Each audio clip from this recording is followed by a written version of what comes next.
Esta pregunta, ¿quién es como Jehová nuestro Dios? Quizás puede que no llame la atención, porque uno dice, bueno, ¿por qué cabe esta pregunta? Nosotros no sabemos que podríamos decir que no hay nadie como Jehová, ¿no? Pero la realidad es que cuando miramos el mundo en que vivimos, nos empezamos a dar cuenta de que sí, la pregunta es muy necesaria, ¿no? ¿Quién es como Jehová? ¿Por qué decimos que es muy necesario?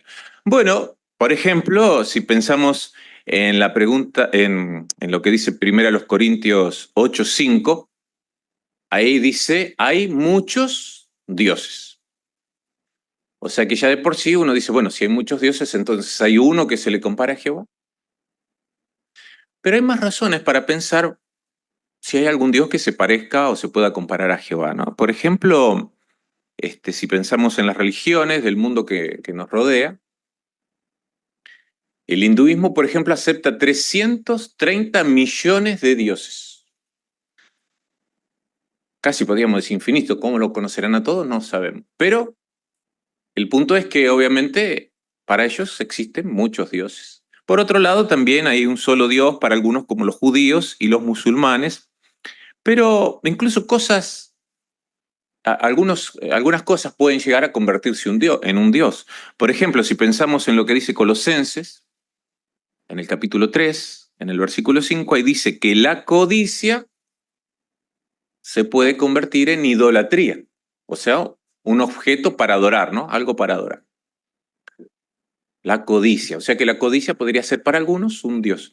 Bueno, este, junto con esta idea, un personaje de la historia conocido, Gandhi, dijo, Europa es cristiana solo de nombre, en realidad adoran las riquezas. Así que como vemos hay muchos dioses e incluso cosas que la gente puede adorar como un dios. A tal punto llega esto a ser así que el apóstol Pablo en la carta a los Filipenses, en el capítulo 3, en el versículo 19, llega a afirmar lo siguiente, su Dios es su vientre. Diciendo de esa manera que, por ejemplo, el deseo de conseguir lo necesario para alimentarse llega para algunos a ser o llega a ocupar el lugar que debería ocupar Dios en la vida de esas personas, ¿no? Así que cosas como estas pueden llegar a ser un Dios para muchas personas. Por eso, bien cabe la pregunta, ¿hay alguno de todo esto que mencionamos que se pueda comparar a Jehová, a nuestro Dios, al Dios que nosotros elegimos? Bueno, para dar respuesta a esta pregunta, quizás el inicio lo podíamos encontrar en el Salmo 86, para ver quién puede compararse a Jehová. Alguien que sabía mucho de esto, que podía hablar de este asunto porque había meditado mucho en esto, era David, y él escribe en el Salmo 86, en el versículo 8, él dice, entre los dioses no hay ninguno como tú, oh Jehová, ni hay obras como las tuyas. Así que según explica acá David, una de las cosas que hace diferente a Jehová de los otros dioses son sus obras. ¿Y a qué nos referimos? ¿A qué se referiría David con sus obras? Bueno, las obras de Jehová son muchísimas, ¿no? Podríamos mencionar muchas cosas. Por ejemplo, algo que podemos mencionar es lo que tiene que ver con la creación. En todos los detalles, los aspectos que miramos de la creación encontramos un asombroso diseño, muy meticuloso, con todo perfectamente pensado, ¿no?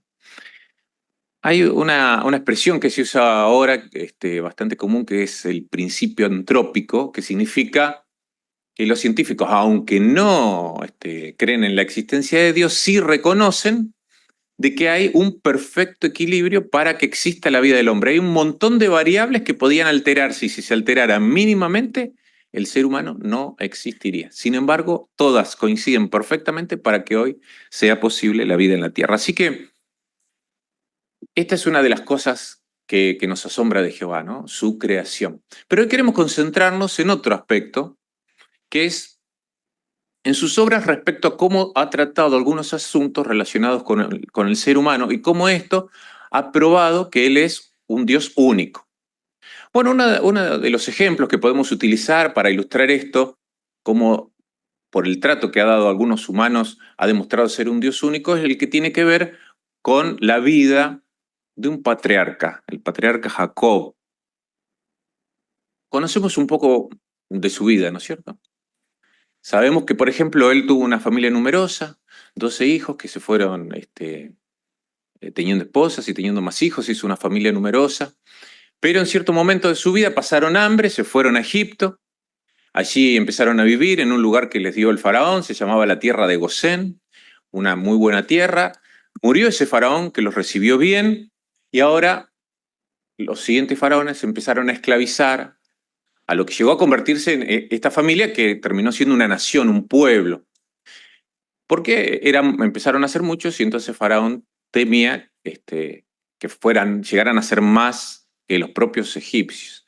Así que empezaron a esclavizarlos y estuvieron en esa condición 215 años. Hasta que finalmente Jehová, su Dios, tomó acción. Y entonces conocemos que envía a Moisés y le dice, bueno, tenés que hablar con Faraón y decirle que deje salir a Israel. Bueno, esto no iba a ser tan sencillo, ¿no? Moisés hace esto, efectivamente, se presenta delante de Faraón, le dice, Jehová dijo que tenés que dejar a salir a su pueblo para que lo sirvan en el desierto. Y entonces la respuesta de Faraón es la que encontramos en Éxodo capítulo 5, en el versículo 2. Ahí Faraón dice, ¿quién es ese Jehová para que tenga que obedecerlo? Bueno, parece que Faraón no sabía quién era Jehová, ¿no? Y menos encontraba razones para tener que hacerle caso. No conozco a Jehová en absoluto, dijo Faraón. Bueno, Jehová estaba dispuesto a dar respuesta a esa pregunta de Faraón, ¿no? ¿Quién es Jehová? Dijo Faraón. Bueno, Jehová le iba a responder. Pero primero tenemos que entender esto, que cómo, desde nuestra perspectiva hoy, ¿no? Uno dice, ¿cómo puede ser que un ser humano se atreviera a decir, a desafiar así a Jehová, ¿no? A decir esto de Jehová? Bueno, pero es posible que los egipcios se preguntaran lo mismo, pero al revés, ¿no? ¿Quién es este Jehová? ¿El Dios de los esclavos? Desafiando a Faraón, que hay que entenderlo en su contexto. ¿Y cuál es el contexto? De que Faraón para los egipcios era un dios él mismo. Algunas cosas que se han encontrado de los egipcios, este, tanta escultura y grabados, se ve a Faraón, por ejemplo, adorando a Faraón, o sea, demostrando que se consideraba un dios él mismo, pero también que los egipcios lo consideraban un dios. Por ejemplo, en algunos templos está la imagen de Faraón junto a los otros dioses, a un panteón de dioses. O sea, como si fuera un dios más dentro del resto, ¿no? Demostrando que lo consideraban un dios a él también. En su corona, en su turbante, tenía una víbora, una cobra, se llamaba Ureus, y los egipcios creían que de la boca de esa cobra salía fuego y devoraba a sus enemigos. Así que no solo era un dios, sino un dios poderoso. Por eso es posible que se hayan preguntado, ¿cómo puede un dios de los esclavos desafiar a Jehová? Bueno, como decíamos, Jehová estaba decidido a contestar sin lugar a dudas esa pregunta. ¿Cómo lo hizo? Bueno, lo sabemos, ¿no? Mandó 10 plagas, pero no sé si se han preguntado alguna vez, ¿estas plagas fueron un poco al azar? O sea, ¿fueron cosas que solamente hicieron sufrir o castigar un poco a los egipcios, pero y nada más? ¿Ese era el objetivo? ¿O cada una estaba bien pensada y tenía un objetivo en particular? Bueno, fue así, efectivamente, ¿no? Cada una tenía un objetivo particular, demostrar o dar respuesta a esta pregunta que estábamos haciendo. Entonces pensemos en algunas de ellas, ¿no? Por ejemplo, la primera de las plagas fue el río Nilo convertido en sangre. Hoy sabemos que los egipcios adoraban al río Nilo en la figura del dios Api. Y incluso también algunos peces del río Nilo, que obviamente murieron cuando el río se convirtió en sangre. Así que ahí Jehová humilló a ese dios o a esos dioses de Egipto, demostrando que no tenían ningún poder. Después vino la segunda plaga, que convirtió, que hizo que hubiera muchísimas ranas por todos lados, ¿no? Es interesante que una vez más lo que sabemos ahora de la historia egipcia es que los egipcios adoraban una diosa rana, Eket se llamaba. Esa diosa tampoco pudo hacer nada en contra de este milagro de Jehová que empezó a hacer que existieran ranas por todos lados, ¿no? La tercera de las plagas fue muy significativa también. Hizo que se convirtiera en polvo en mosquitos, pero tenía algo particular también esta plaga. Primero que las anteriores plagas, los hechiceros y sacerdotes de Faraón, que se llamaban Janes y Jambres, empezaron a reproducir o a imitar los milagros de Jehová. O sea que también podían convertir el agua en sangre o hacer que se reproduzcan las ranas.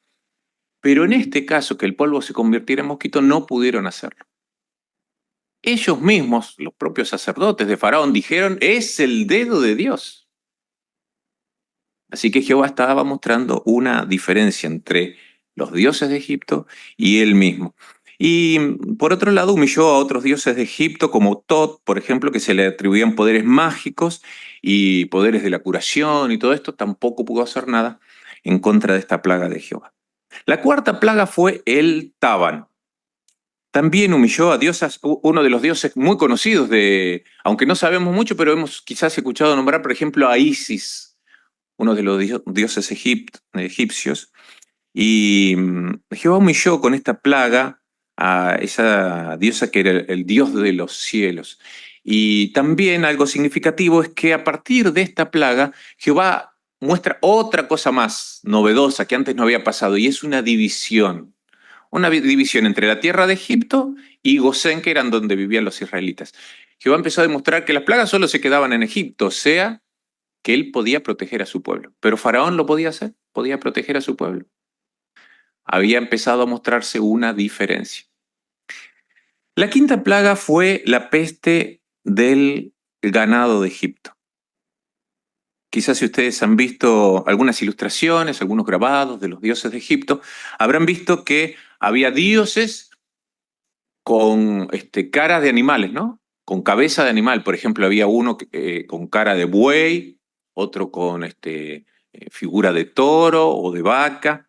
Y estos dioses, que uno se llamaba Ator, otro se llamaba Apis, el buey, que con forma de buey, también quedaron humillados cuando sufrieron esta peste del ganado, que los egipcios no pudieron hacer nada para que no murieran ellos, ¿no?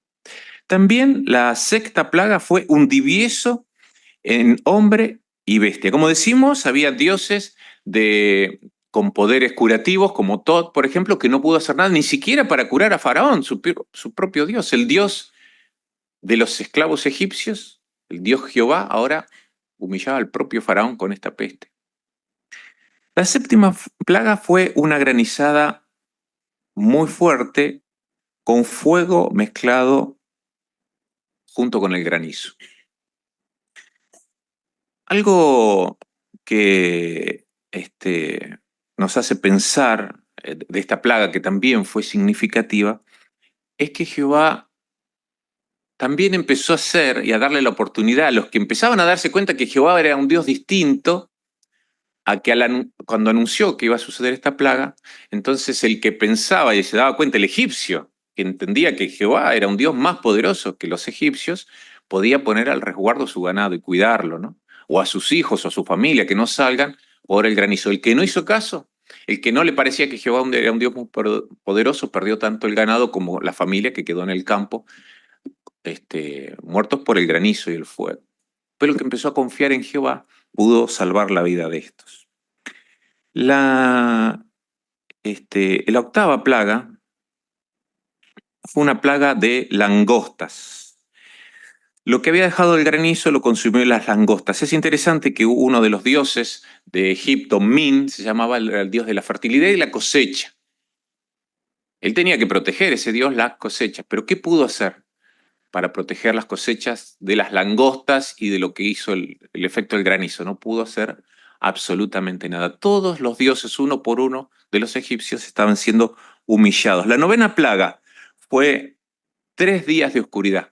Y como decimos, quizás no sabemos mucho de la historia o de los dioses egipcios, pero seguro hemos escuchado nombrar uno de los dioses egipcios más conocidos, el dios Ra, el dios del sol.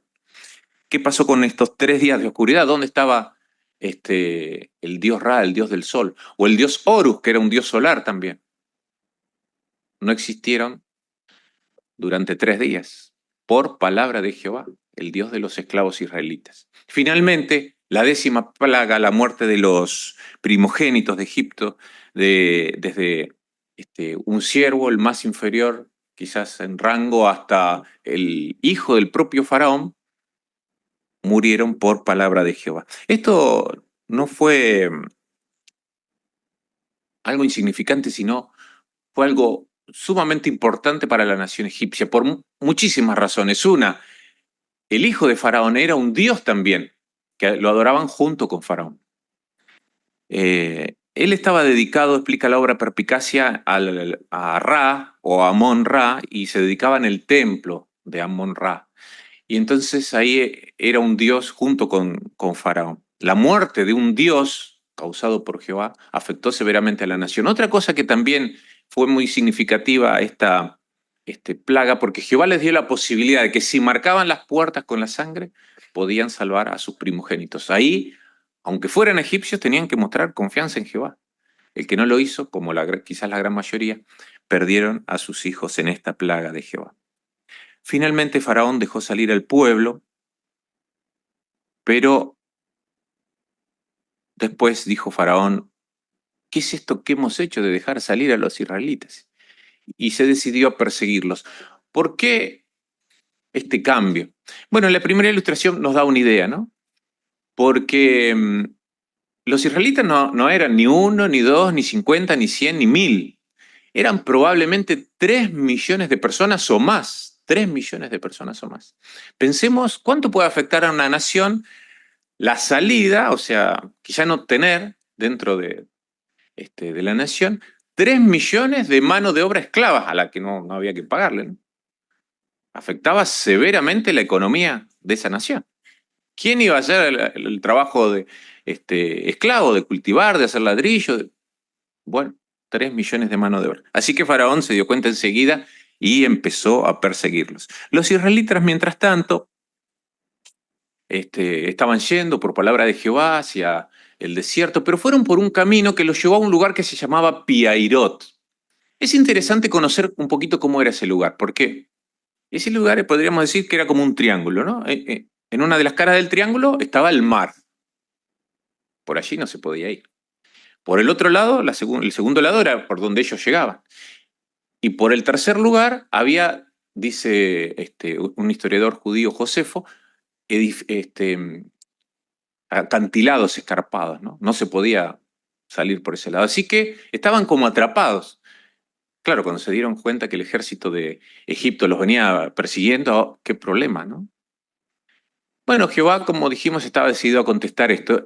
Lo primero que hizo Jehová es poner una nube, pero una nube muy particular entre los egipcios y los israelitas. Esa nube desde el lado egipcio era oscuridad, era niebla, no se veía nada.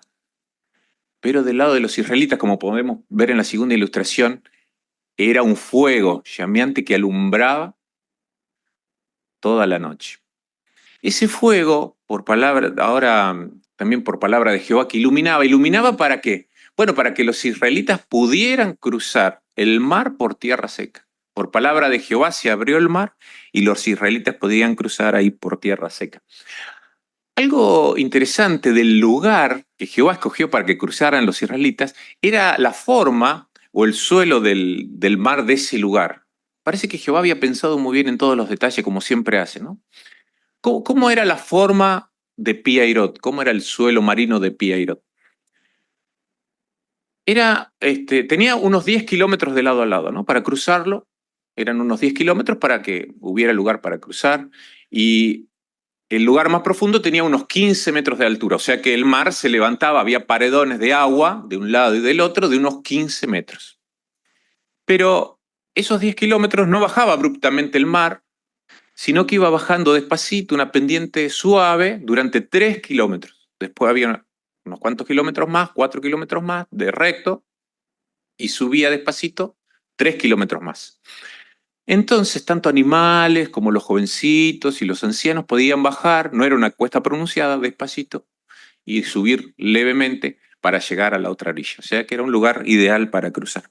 Bueno, allí estaban cruzando los israelitas, alumbrados por esta luz que veíamos en la imagen, y sin embargo, los egipcios no podían ver nada hasta que se levanta la nube, y ahí ven los egipcios a los israelitas cruzando el mar por tierra seca. ¿Qué panorama debe haber sido ese, no? Sin embargo, los egipcios deciden meterse adentro del mar por la tierra seca igual y empezar a perseguir a los israelitas.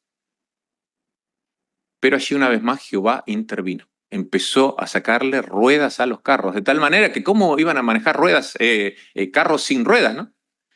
Así que se quedaban empantanados en el suelo lodoso del mar y estaban quedando allí, en el medio del mar. Faraón seguramente se empezó a dar cuenta que algo no estaba bien, ¿no? Tenía paredes de un lado de 15 metros, del otro lado de 15 metros de agua sostenida por algo milagroso que era Jehová, él ahí en el medio, los israelitas terminando de cruzar el mar. Finalmente, como vemos ahí en la otra imagen, bueno, ahí vemos en esa imagen que sigue cómo Jehová intervino, ¿no? Y entonces hacía que los estuvieran en confusión los egipcios mientras él sacaba la rueda, no sabrían qué hacer, seguir adelante, volverse para atrás, pero Faraón los había amenazado que no se vuelvan para atrás. Finalmente, en la última imagen vemos lo que sucedió, ¿no? Pronto Faraón encontró la respuesta a su pregunta: ¿quién es Jehová? Por palabra de Jehová, Moisés levanta su vara y las aguas se vuelven a su lugar. Y Faraón seguramente habrá encontrado la respuesta a la pregunta: ¿quién es Jehová? Bueno, es alguien que no tiene igual, ¿no? Ningún dios egipcio puede compararse a Jehová. Ahora, lo interesante es que esto no es solo un hecho o una historia que sucedió una única vez, ¿no? Como un único relato, sino que a través de la historia Jehová, cada vez que ha sido desafiado, demostró qué clase de Dios era. Por ejemplo, en su momento los asirios dijeron también: no lo escuchen, Ezequías, nosotros hemos destruido a todas las naciones que también tenían sus dioses. ¿Y dónde están esas naciones destruidas? A pesar de que tenían sus dioses, así que Jehová no los va a poder proteger. ¿Qué pasó con esas palabras? En una sola noche, un ángel mató a 185.000 asirios, demostrando que Jehová sí podía proteger a su pueblo. ¿Qué pasó cuando en Babilonia Nabucodonosor dijo: van a tener que adorar la imagen?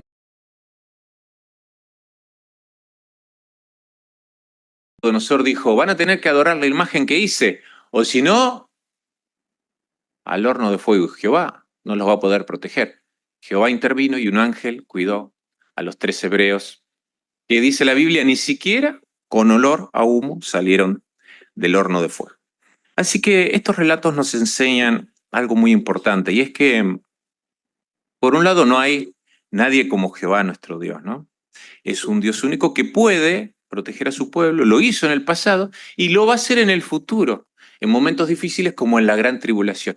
Y también nos enseña que aunque quizás pensemos que no hay escapatoria, como le pasó a los israelitas, pensemos que las decisiones que Jehová está haciendo que se tomen no son buenas, no nos va a beneficiar, Jehová tiene todo bajo control y puede hacer cosas que nos sorprendan, pero se va a encargar de cuidar a su pueblo.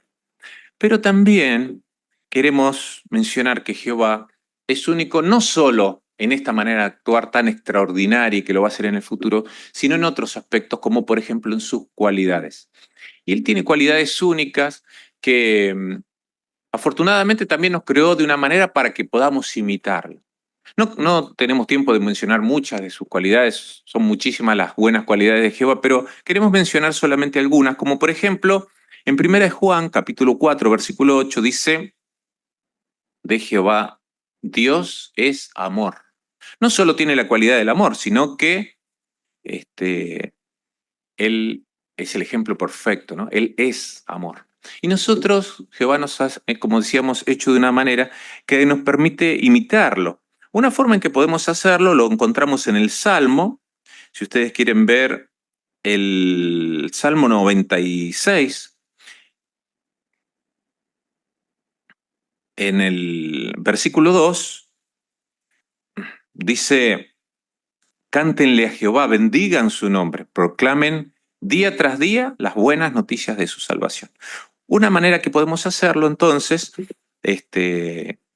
de imitar su cualidad del amor es predicando, declarando a otros la salvación que viene de Jehová, que otros sepan que Jehová es esta clase de Dios que estábamos mencionando. ¿Por qué decimos que es una muestra de amor? Bueno, predicar es una muestra de amor tanto a Jehová porque copiamos o hacemos lo que Él nos pide, como hacia las personas a las que predicamos. Y aquí quizás hacemos un paréntesis, ¿no? Porque quizás puede pasar que uno diga, sinceramente, no puedo decir que siento amor a las personas que les predico. La verdad que ni los conozco, entonces, ¿cómo puedo decir que siento amor, ¿no? O que esto es una obra de amor porque el amor que les tenemos a las personas y por eso le predicamos. Bueno, es interesante lo que explica la obra Perspicacia respecto a esto, ¿no? Porque allí dice, aunque el amor cristiano se distingue por su respeto a los principios, no es insensible. No obstante, no lo gobiernan la emoción o el sentimentalismo. Los cristianos correctamente muestran amor a otros hacia quienes no sienten ningún afecto o simpatía en especial, pero lo hacen por su bienestar. Ahora bien, aunque Jehová no le tiene aunque no les tiene ningún afecto en especial, sienten compasión e interés sincero por tales seres humanos. O sea, quiere decir que la clase de amor a la que nos referimos es uno que se interesa por el bienestar de la otra persona, ¿no? Y de esa manera le manifiesta amor, aunque uno no tenga un sentimiento especial por esa persona, obviamente, ¿no? Así que podemos estar seguros que si estamos predicando las buenas nuevas, lo estamos haciendo por amor. Otra cualidad que tiene Jehová, muy importante, la cualidad, una que es el poder, el poder. Bueno, no hay que explicar mucho cómo Jehová es todopoderoso, así lo describe la Biblia, ¿no? Así que tiene gran poder. Pero, ¿cómo podemos imitarlo nosotros esta cualidad? Porque es difícil pensar en una manera, ¿no? En cómo imitar el poder de Jehová. Sin embargo, en 2 Corintios, capítulo 4, se explica una manera interesante en que podemos al menos reflejar el poder de Jehová. Veamos el capítulo 4 de 2 Corintios, el versículo 7 dice: sin embargo, tenemos este tesoro en vasijas de barro para que el poder, que va más allá de lo normal, venga de Dios y no de nosotros. Nos oprimen de todas maneras posibles, pero no nos aprieta hasta el punto de no poder movernos. Estamos indecisos, pero no sin salida. Se nos persigue, pero no estamos abandonados. Se nos derriba, pero no se nos destruye. Según este pasaje, podemos reflejar el poder de Jehová cuando, aun en nuestra debilidad, como somos vasijas de barro, que quizás con cierta presión se rompería fácilmente, pero podemos resistir solo por el poder de Jehová. Cuando a veces estamos en situaciones muy difíciles que uno dice acá, ¿cómo soportarlo? Gracias a que Jehová nos ayuda, podemos hacerlo. Y lo hará también cuando quizás pasemos por situaciones parecidas durante la gran tribulación, que parecería que nos podría romper, sin embargo lo podemos soportar, lo podremos soportar gracias a poder reflejar ese poder de Jehová. Otra cualidad de Jehová es la justicia. Hay algo muy interesante en la justicia de Jehová, porque, como sabemos, muchas veces el ser humano hace leyes para los demás, ¿no? Pero el que las hace muchas veces sabe cómo evitarla y no las cumple. Solo las pone para que las cumplan los demás. Pero Jehová no hace eso. Él mismo cumple sus propias leyes de justicia.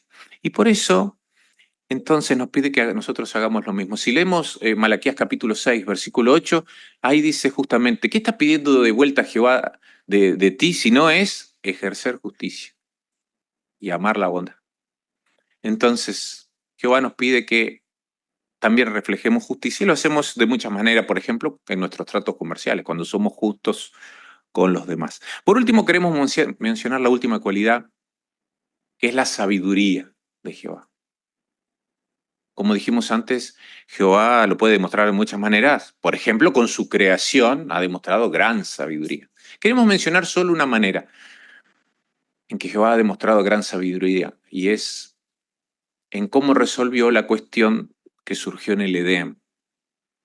Porque desde nuestra perspectiva, ¿no nos hemos preguntado nosotros alguna vez por qué no destruyó directamente a Adán y Eva, a Satanás, a todos? Volvía a empezar. Pero la manera en cómo Jehová resolvió los asuntos fue la manera más sabia posible. ¿Por qué? ¿Qué se había propuesto Jehová? Jehová se había propuesto que la tierra esté llena de seres humanos perfectos, descendientes de Adán y Eva. Eso se propuso cuando los creó Adán y Eva. ¿Qué va a pasar al final de los 1000 años? Bueno, que la tierra va a estar llena de seres humanos perfectos, descendientes de Adán y Eva. O sea que no importa lo que haya hecho Satanás, la manera como resolvió Jehová los asuntos va a ser que todo lo que Jehová había pensado se cumpla sin ninguna duda. Y nosotros también podemos imitar esta cualidad de Jehová, que es la sabiduría. En Efesios capítulo 5, versículos 15 al 17, dice una manera en que podemos imitar la sabiduría de Jehová. Y es la manera en cómo usamos el tiempo. Dice ahí, usen el tiempo como sabios, no como imprudentes. ¿Cómo es la manera de sabios? Dice comprando todo el tiempo oportuno que queda. ¿Cómo se hace eso? Bueno, comprar es sacar de otras actividades, ¿no? ¿Y sacar para qué? Bueno, para usarlo de la mejor manera, que sería en los adelantos de los intereses del reino, ¿no? Si estamos dedicando nuestro tiempo, nuestros recursos, nuestra energía en proyectos de este viejo sistema, no va a durar mucho porque pronto este sistema se va a acabar. Por eso queremos dedicar quizás nuestros principales recursos y tiempo y esfuerzo a, a dar adelanto a los intereses del reino. Como decíamos, Jehová tiene muchas otras cualidades. Podemos conocerla de una manera especial, que es conociendo a Jesús, conociendo la vida de Jesús. Jesús refleja a la perfección las cualidades y la forma de ser de Jehová. Así que conociendo más a Jesús, vamos a estar conociendo más a Jehová. Así que queda claro, por lo que estuvimos viendo, que no hay nada mejor que conocer a Jehová, el único Dios verdadero, y acercarse más a Él, conociéndolo a Jesucristo. Y porque, como decíamos, no hay ninguno como Jehová, ¿no? Si coincidimos con esto, con esta afirmación, y nos damos cuenta que no hay ninguno como Jehová, nuestro Dios, seguro queremos unirnos a las palabras que pronunció Moisés después de que cruzó el Mar Rojo en la otra orilla. Compusieron una canción que aparece en Éxodo capítulo 15. Ahí está la canción. Y una parte de esa canción, en el versículo 11, él dijo: ¿quién entre los dioses es como tú, oh Jehová? ¿Quién es como tú, que demuestra ser supremo en santidad? Tú eres aquel a quien se debe temer y alabar con canción, aquel que hace cosas impresionantes. Sí, definitivamente no hay nadie como nuestro Dios Jehová.